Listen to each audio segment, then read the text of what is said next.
Dayana, semoga dalam kondisi sehat ya. Harapan terbesar saya di tahun 2024 adalah mentor saya sekaligus sahabat saya akan banyak menginspirasi banyak orang.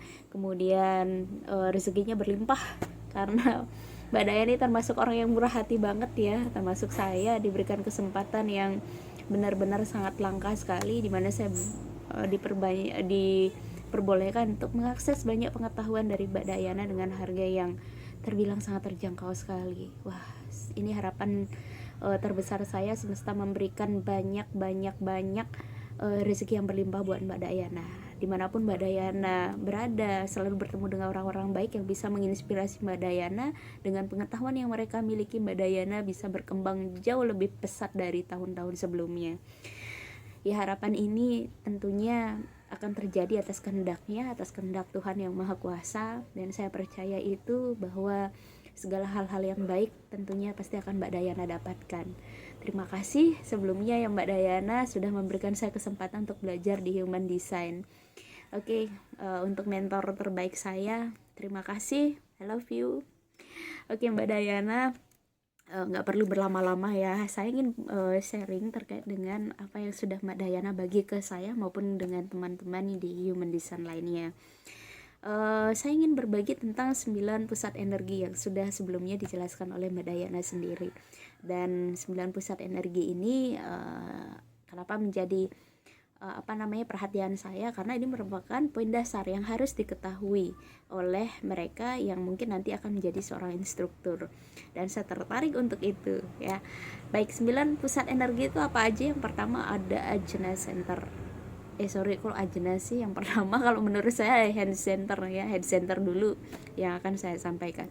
Nah, head center ini merupakan pusat dari energi dari ide, gagasan, kemudian inspirasi ya. Jadi mereka yang memiliki head center yang aktif, mereka dengan sangat mudah sekali mampu merealisasikan ide-ide atau gagasan-gagasan yang mereka miliki, bahkan membagikan hal itu dan bisa memberikan pengaruh terhadap orang lain terhadap ide-ide yang mereka punya.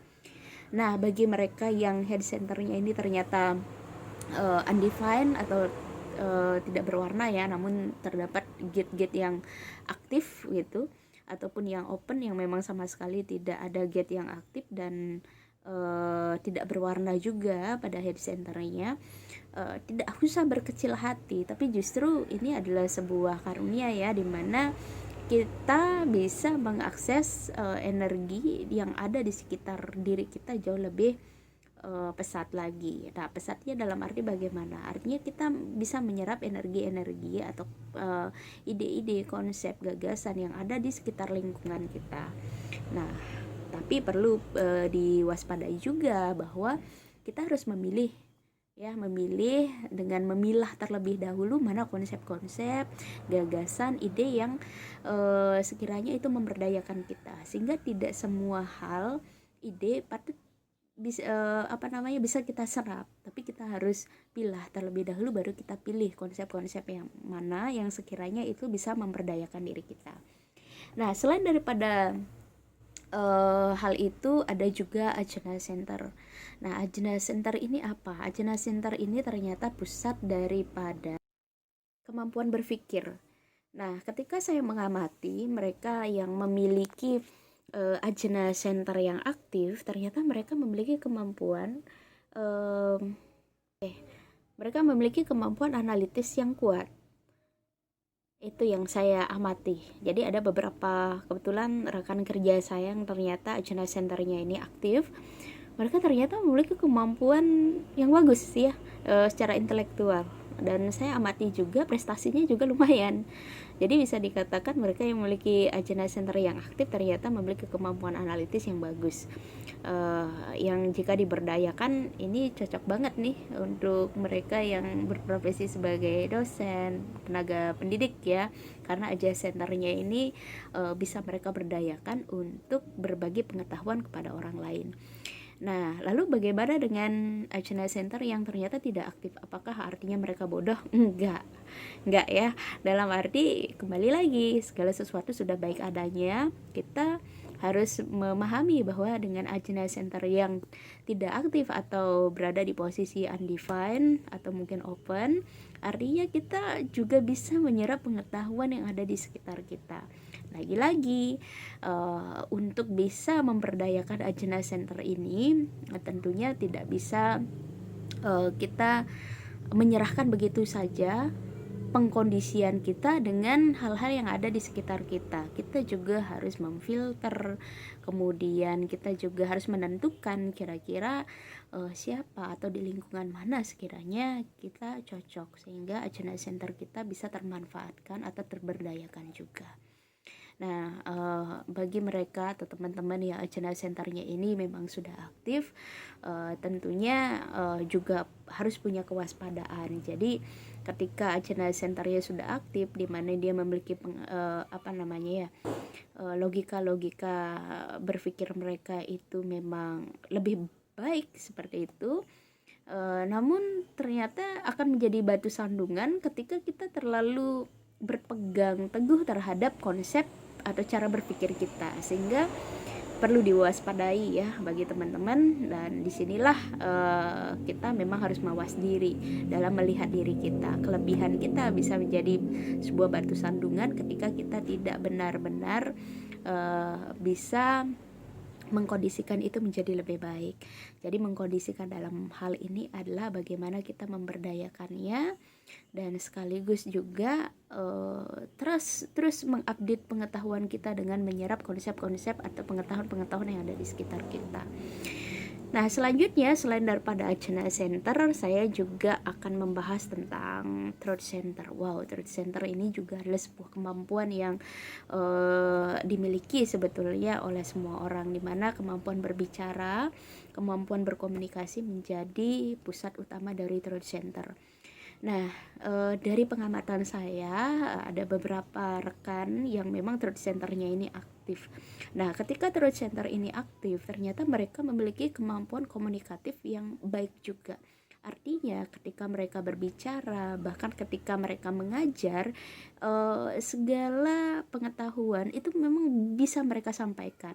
Jadi bisa dikatakan Truth Center ini selain daripada kemampuan berbicara atau komunikasi yang menjadi pusat energinya gitu ya, juga merupakan pusat dari inspirasi. Ya, bagaimana mereka mengekspresikan diri mereka dengan kata-kata.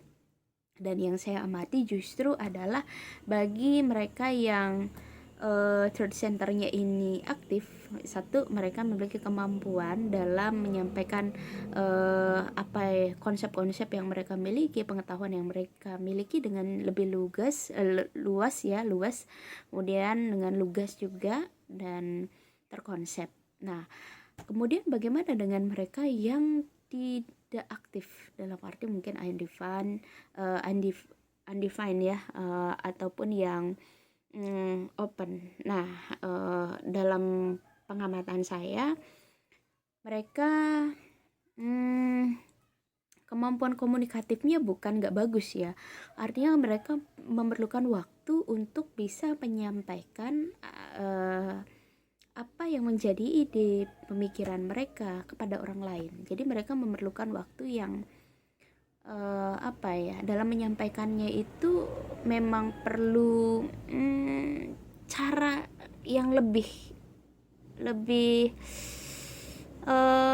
terstruktur, sehingga mereka memerlukan waktu yang tidak seperti kita yang mungkin Truth Centernya aktif dengan luas, dengan lugas bisa menyampaikan dan bla bla bla. Tapi untuk yang memang undefined ataupun yang memang tidak aktif atau open, perlu waktu.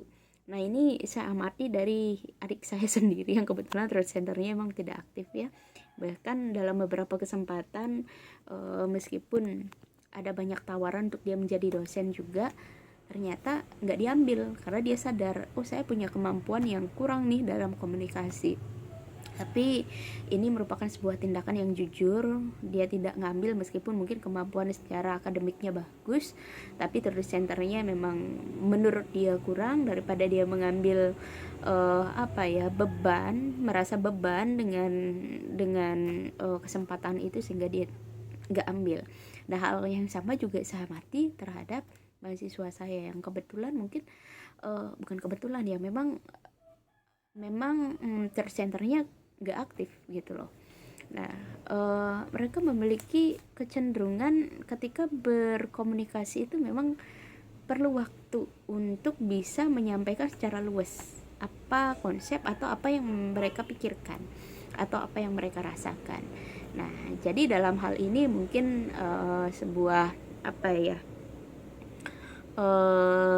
catatan yang saya pribadi bisa amati adalah buat teman-teman yang mungkin berada di posisi open atau undefined, kamu perlu belajar untuk berbicara atau lebih banyak menambah wawasan dengan baca buku, karena ternyata pengetahuan atau buku yang kita baca itu bisa mempengaruhi kosakata bahasa kita jauh lebih banyak. Jadi seperti itu. Oke, selain third center, apalagi ya ada? Oke, kalau G center ini berkaitan besar dengan cinta ya, arah hidup dan identitas diri. Wow, ketika saya amati teman-teman saya yang kebetulan memiliki G center, atau nggak usah jauh-jauh deh, diri saya mungkin bisa menjadi salah satu ininya apa namanya, menjadi salah satu testimoninya. Saya juga memiliki G center yang aktif, tapi justru dengan G center yang saya miliki, saya memiliki sebuah konsep diri yang bisa saya pertanggungjawabkan. Artinya saya sudah memilih saya ingin menjadi sosok yang seperti ini, seperti ini, seperti ini, dan itu akan saya lakukan. Nah, di G center inilah memberikan kekuatan untuk diri saya dalam menentukan identitas diri saya. Bahkan pemilihan keinginan saya untuk menjadi seorang tenaga pengajar juga, ini juga dipengaruhi oleh G center saya yang aktif, sehingga saya sudah punya konsep diri bahwa saya ingin menjadi seorang tenaga pengajar, entah itu dosen, dan bahkan dulu juga saya punya beberapa pengalaman pernah mengajar di tingkat sekolah dasar, di TK juga pernah, SD, SMP, SMA, bahkan sampai di perguruan tinggi. Nah, dari proses yang saya alami, pernah mengajar di beberapa tempat itu, ternyata saya akhirnya menemukan kecenderungan saya ada di mana saya harus menetapkan pilihan, dan semua itu adalah bagian dari G center saya yang aktif, yang justru menuntun saya di posisi di mana saya harus menentukan pilihan dan menjadi siapa saya. Nah, bagaimana dengan mereka yang memiliki G center yang undefined ataupun yang open? Lagi-lagi ini merupakan sebuah kesempatan ya, karena tidak ada hal yang buruk, semua sudah baik adanya, semua tercipta dengan sudah sangat baik adanya, tinggal kita menentukan cara pandang saja. Nah, kepada mereka yang G centernya mungkin tidak aktif, atau bisa dikatakan berada di posisi open ataupun undefined, nah perlu menentukan pilihan juga, ingin menjadi apa kita atau menjadi siapa kita. Jadi jangan terlalu mudah juga untuk berada di lingkungan yang memang bukan kita inginkan, sehingga lingkungan bisa membentuk diri kita sebagaimana terjadinya mereka atau adanya mereka, seperti itu. Jadi ketika kita mengetahui bahwa kita ternyata berada di G center yang undefined atau berada di posisi open, kita harus sudah terlebih dahulu menentukan apa sih sebenarnya yang saya mau gitu, atau mungkin lebih banyak belajar dulu untuk memilah gitu ya, atau kita harus sering-sering berada di kondisi-kondisi yang berbeda sehingga atau lingkungan-lingkungan yang berbeda, sehingga kita kemudian bisa menentukan, oh ini loh yang menjadi pilihan saya ingin menjadikan diri saya seperti ini saya merasa nyaman sebagai sosok yang seperti ini. Jadi seperti itu. Nah, untuk yang G centernya tidak aktif ini belum saya temukan ya, ini belum saya temukan lebih banyak, tapi justru yang saya temukan adalah teman-teman atau diri saya pribadi yang memang kebetulan aktif. Bukan kebetulan, segala sesuatunya memang sudah terkondisikan dengan sebagaimana adanya ya. Saya merasa bahwa G-Center yang aktif ini adalah sesuatu hal yang baik, di mana kita memiliki kesadaran untuk bisa menentukan pilihan kita untuk menjadi apa kita, menjadi siapa kita. Dan mereka yang memiliki G-Center yang aktif agak sulit ditumbangkan atau dipengaruhi untuk menjadi sosok yang lain. Agak sulit ya biasanya, karena mereka sudah menetapkan dirinya aku ingin menjadi seperti A gitu. Jadi kalau mereka sudah menetapkan pilihan dan ingin mengubah itu agak sulit. Dan untuk bisa mengubah mereka menjadi seperti apa lingkungannya, ya tentu ini perlu usaha yang lebih besar dibandingkan dengan mereka yang berada di posisi undefined ataupun yang open. Oke, selanjutnya ada ego center. Wow, ego center ini apa sih? Oke, ego center ini ternyata adalah pusat dari energi motivasi, keinginan, dan tekad. Jadi mereka yang memiliki ego center yang aktif atau berwarna ya, define, mereka memiliki kecenderungan yang mana apa yang menjadi keinginan mereka harus mereka dapatkan. Atau bisa dikatakan apa yang menjadi target mereka akan dengan konsisten mendapatkan itu dan berusaha untuk mendapatkan itu. Nah, lalu bagaimana dengan mereka yang ternyata undefined atau berada di posisi open? Mereka harus lebih bekerja keras lagi ya untuk bisa benar-benar konsisten untuk mendapatkan apa yang benar-benar mereka mau, apa yang mereka inginkan atau yang mereka mau. Jadi dalam hal ini mereka yang berada di undefined, ketika mereka sudah memiliki sebuah janji, saya ingin mendapatkan, misal ya di resolusi tahun 2024 misalnya mereka berkeinginan untuk menaikkan platform rezeki mereka. Nah, ternyata terkadang itu bisa berubah arah ketika ketika ego centernya ini tidak mereka berdayakan dengan maksimal. So sebenarnya ego center ini ada bagusnya nggak? Ada, sangat bisa memberdayakan diri kita sesungguhnya apabila kita benar-benar bisa memberdayakan energi itu.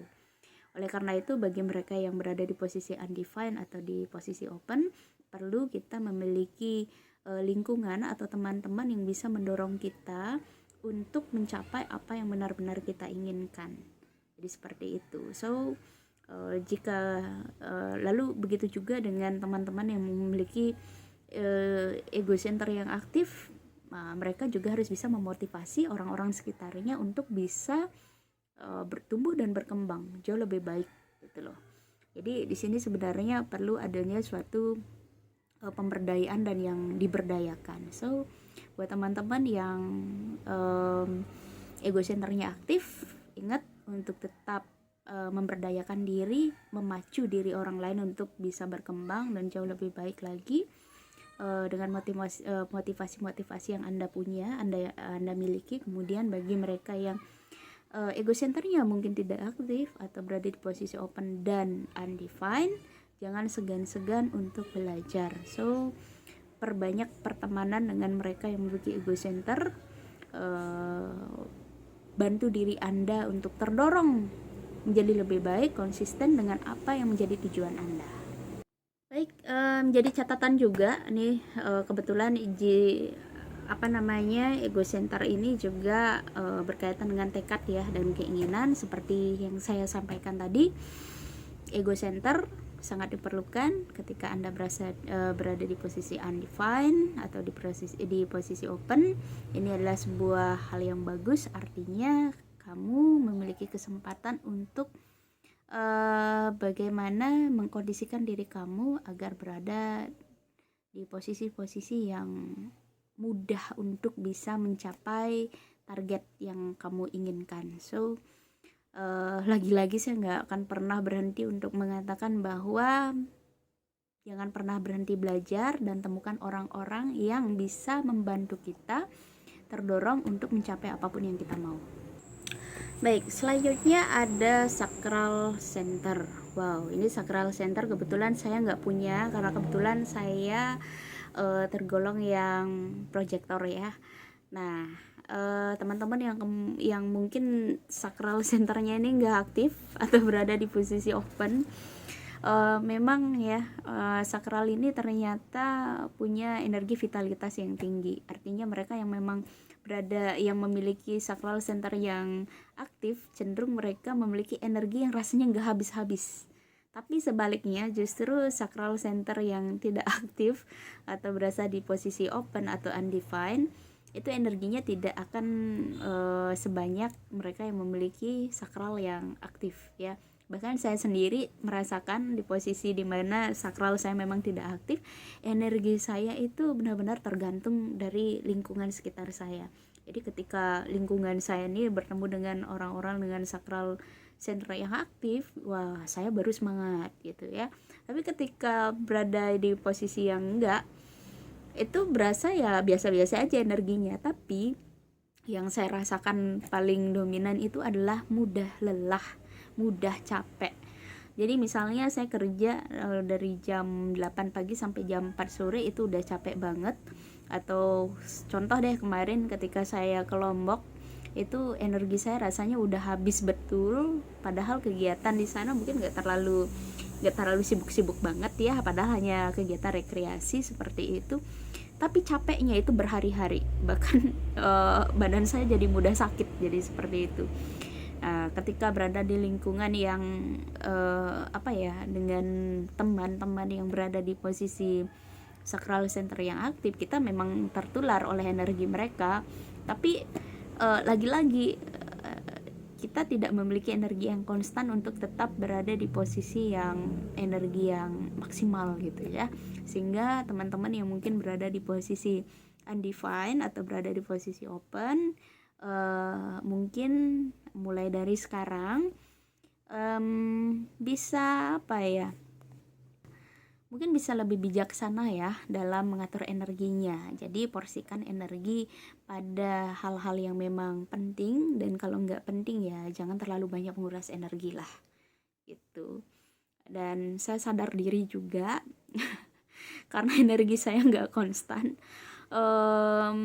sehingga ada banyak hal yang harus saya persiapkan lebih maksimal ketika energi saya sudah terkuras habis. So saya harus lebih banyak istirahat gitu.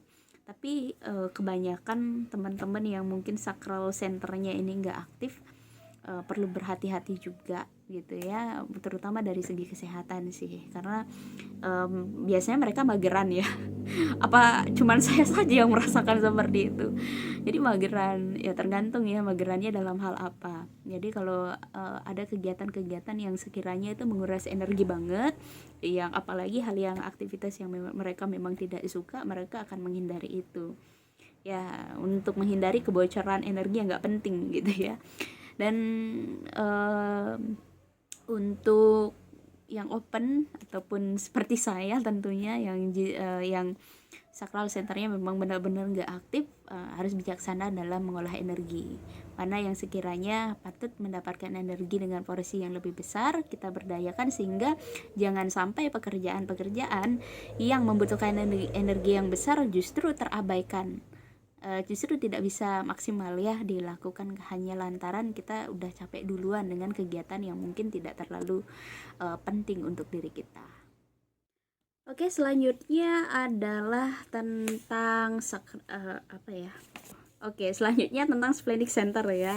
Ini juga adalah sebuah kelebihan jika kita memiliki splenic center yang memang aktif.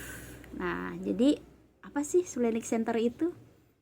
Jadi splenic center ini berkaitan dengan rasa aman dan nyaman, dan tentunya adalah berkaitan juga dengan intuisi. Jadi seperti itu.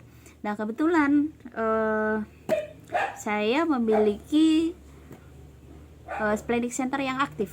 Ya, kebetulan saya memiliki splenic center yang aktif. Jadi ternyata mereka yang memiliki splenic center yang aktif itu memiliki kecenderungan bagaimana mengkondisikan diri mereka untuk tetap berada di posisi aman dan nyaman. Mereka nggak, ini yang saya rasakan pribadi ya. Contoh deh, ketika saya melihat ada orang yang sakit dengan biaya yang tinggi untuk mengobati penyakitnya, dari situ saya belajar, saya harus saya harus memproteksi diri saya untuk untuk berada di posisi yang nyaman dan aman, terutama dalam kondisi kesehatan. Sehingga saya proteksi diri saya dengan apa? Dengan memiliki asuransi kesehatan. Itu salah satunya aja ya, dari banyaknya proteksi-proteksi yang bisa dilakukan. Selain itu mungkin olahraga dan lain sebagainya. Nah, ini adalah sebuah proteksi karena karena saya memiliki suatu konsep di mana saya harus tetap bisa mengamankan dan menyamankan hidup saya, diri saya pribadi gitu. Dan melihat daripada apa-apa yang terjadi di lingkungan sekitar, nah di situ saya belajar untuk bisa memproteksi diri agar tetap berada dalam kondisi aman dan nyaman. Bahkan dalam hal bekerja pun juga seperti itu. Saya lebih cenderung akan memilih orang-orang yang bisa saya andalkan, sehingga tidak menimbulkan ketidaknyamanan ketika kita tidak berada di posisi atau bersama dengan orang-orang yang tidak memperdayakan. Ini adalah sebuah antisipasi juga. Lalu bagaimana dengan mereka yang berada di posisi undefined atau open? Nah, dalam hal ini tentunya mereka harus memiliki insting atau intuisi yang jauh lebih tajam ya, dalam arti mereka harus membelajarkan diri mereka bagaimana caranya agar melihat kondisi-kondisi tertentu, belajar dari kondisi-kondisi atau keadaan-keadaan di lingkungan sekitar.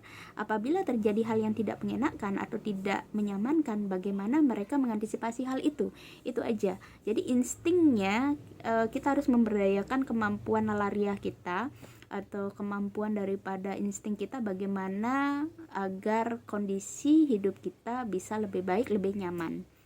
Jadi gitu. Nah, lalu kalau saya pribadi dengan splenic center yang aktif, tentunya hal-hal yang berisiko itu akan saya hindari, dan saya akan mengambil kesempatan atau peluang yang risikonya bisa saya kendalikan.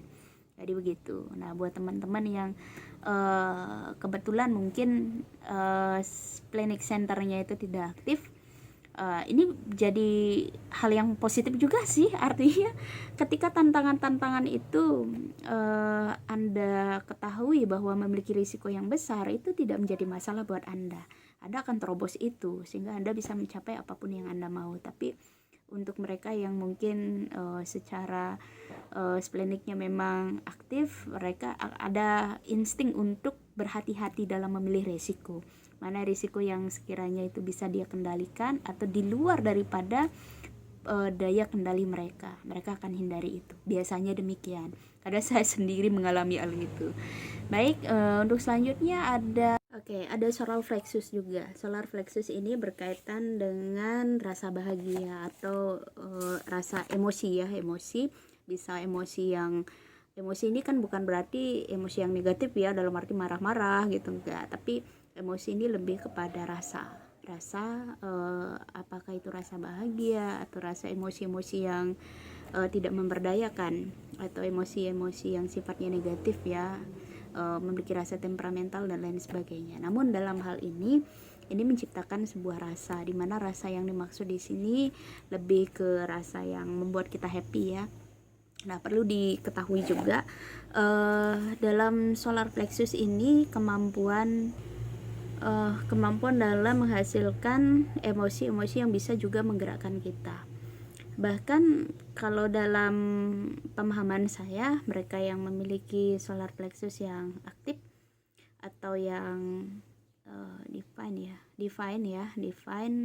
dalam arti yang aktif, mereka memiliki kemampuan untuk mengelola emosi ya, mengelola emosi. Jadi emosi-emosi apa, dan mereka bisa mengendalikan emosi itu jauh lebih baik. Mereka menyadari ini adalah emosi yang memberdayakan mereka, dan emosi ini justru yang akan menekan mereka dalam posisi-posisi yang tidak mengenakan atau tidak menyenangkan. Jadi begitu.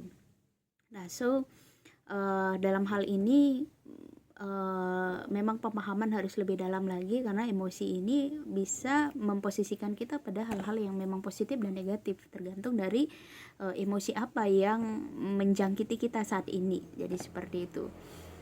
Oke, ada satu hal yang perlu saya garis bawahi untuk solar plexus, karena ini adalah energi dari gelombang emosi gitu ya. Kita memang perlu berhati-hati. Jadi perlu berhati-hati ketika memang kita memiliki emosi yang tidak stabil, bagaimana caranya kita mengendalikan diri kita. Jadi seperti itu, atau mungkin lingkungan kita yang bisa kita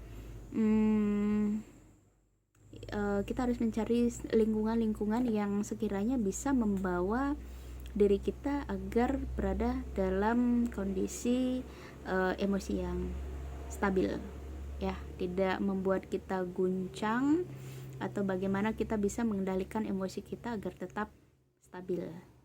Oke, mungkin di bagian solar plexus saya masih belum begitu paham betul, dan tentu saya lagi-lagi harus minta bimbingan dari Mbak Dayana ya. Saya lanjut aja deh ke energi center yang selanjutnya, yaitu root center. Oke, yang terakhir adalah root center. Ini berkaitan dengan pusat tekanan adrenalin gitu ya. Dan ternyata bagi mereka yang memiliki root center yang aktif, mereka akan masih dengan pembahasan yang sama, yaitu di root center. Jadi seperti yang saya tadi jelaskan, ini merupakan root center ini merupakan pusat dari adrenalin ya, atau tekanan. Nah, buat mereka yang memiliki root center yang aktif, mereka bisa mendayagunakan tekanan ini untuk melampaui atau mencapai apa yang mereka inginkan. Jadi sebenarnya dengan adanya root center yang aktif ini sangat bagus sekali ya. Artinya mereka akan memanfaatkan tekanan atau adrenalin yang terpacu ini untuk membuat mereka semakin meningkatkan diri mereka, mencapai apa yang mereka mau. Lalu bagaimana dengan yang undefined? Nah, buat teman-teman yang mungkin undefined bukan berarti tidak bisa memberdayakan adrenalin mereka atau rasa cemas mereka. Tapi memang di sini perlu hati-hati. Artinya rasa cemas itu bisa menjadi positif, bisa menjadi negatif ketika kita bisa mengolah energi itu, ya, atau perasaan adrenalin itu atau perasaan cemas itu. Contohnya ada orang yang ini sebenarnya perlu penelitian lebih lanjut sih, tapi kebetulan beberapa dari yang saya amati itu memang jarang saya temukan ada yang root centernya tidak aktif dari apa data-data yang saya punya ya. Jadi perlu memang penelitian lebih jauh. Buat teman-teman yang mungkin tidak mampu mengelola stres yang baik, mungkin karena satu sisi root centernya mungkin tidak aktif, sehingga perlu kemampuan untuk bisa mengelola mengelola stres ini sehingga tidak menimbulkan ketidaknyamanan terhadap kondisi kesehatan maupun psikis. Nah, banyak terjadi kasus bunuh diri, bahkan di Korea baru-baru ini kan ada artis Korea yang meninggal ya dalam posisi yang tidak baik untuk kita ketahui, di mana mereka ternyata melakukan tindakan bunuh diri ya. Nah, tindakan bunuh diri ini adalah sebuah sinyal atau sebuah bentuk cara ya yang mereka lakukan untuk menghindarkan diri mereka dari stres, dan tentu ini bukanlah cara yang benar. Tentunya ketika kita memiliki pengelolaan stres yang baik, kita bisa menghindarkan diri kita ke hal-hal yang negatif atau justru menjadi pemacu kita untuk lebih baik lagi. Jadi stres ini itu sebenarnya bagus kalau kita tahu bagaimana cara mengelolanya. Oke, bagi teman-teman yang undefined maupun yang open, stres bisa menjadi hal yang baik lagi-lagi ketika kita mampu mengelolanya dengan baik. So, dalam hal ini lagi-lagi pengetahuan menjadi salah satu cara kita untuk bagaimana kita menghindarkan diri kita dari stres-stres yang berlebihan, atau jangan sampai kita melakukan hal yang bodoh yang membuat diri kita berada di posisi stres yang tidak bisa kita kendalikan. So, harapan terbesar saya adalah dengan adanya human design ini, dari apa yang sudah saya paparkan, bisa menjadi sebuah koreksi diri buat kita, melihat diri kita ke dalam, mana yang sebenarnya menjadi kelemahan kita, mana yang menjadi potensi kita. Dengan kelebihan dan kelemahan yang kita miliki, itu menjadi blueprint kita ya untuk memetakan diri kita, kemana kita harus melangkah, bagaimana kita memposisikan diri kita, memberdayakan diri kita, atau bagaimana kita bisa mencari lingkungan-lingkungan yang positif yang bisa membantu pertumbuhan kita menjadi lebih baik. Jadi seperti itu Mbak Dayana. Terima kasih atas semua pengetahuan yang Mbak Dayana kasih ke saya maupun ke teman-teman. Semoga Mbak Dayana selalu bisa menjadi inspirasi saya juga untuk bisa di posisi Mbak Dayana sekarang, bisa menjadi seorang instruktur di bidang human design. Thank you untuk semuanya Mbak Dayana, I love you.